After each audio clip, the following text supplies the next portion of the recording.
Mr. President, I want to offer my warmest congratulations to President Trump and Vice President Vance. There's a sense of optimism today in Washington as we turn the page on the past 4 years.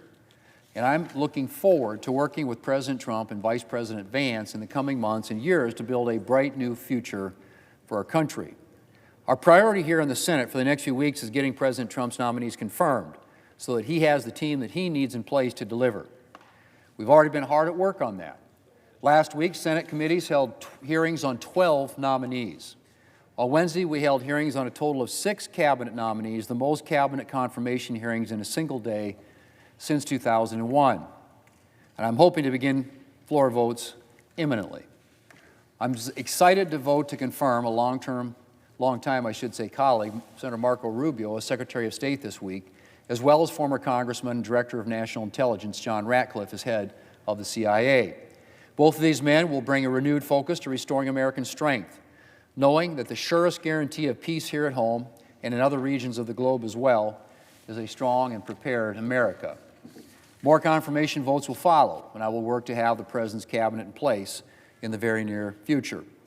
President Trump and Republicans have been given a mandate by the American people, and the President needs to have his team in place so that we lose no time in delivering. Mr. President, along with approving President Trump's nominees, Republicans are hard at work on our legislative priorities.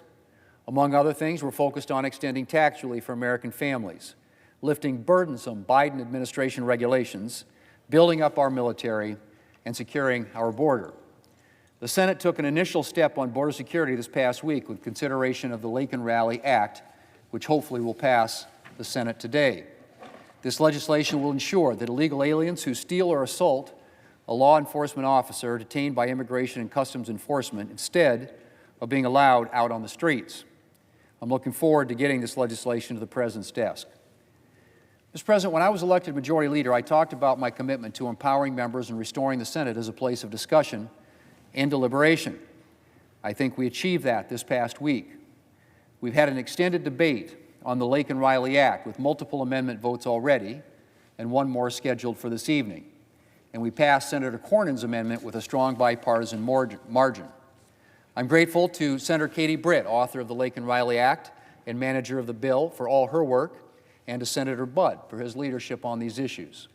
And I'm grateful also to Senators Cornyn and Ernst for their amendments to further strengthen this legislation.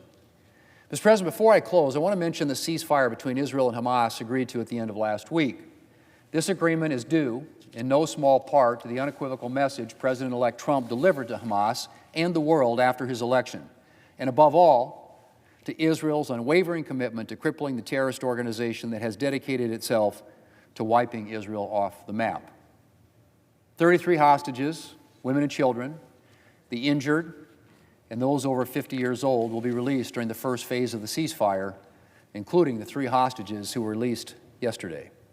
The rest of the hostages are scheduled to be released over the next 2 phases of the ceasefire, and their families and loved ones will continue to wait in agony until they are safely home.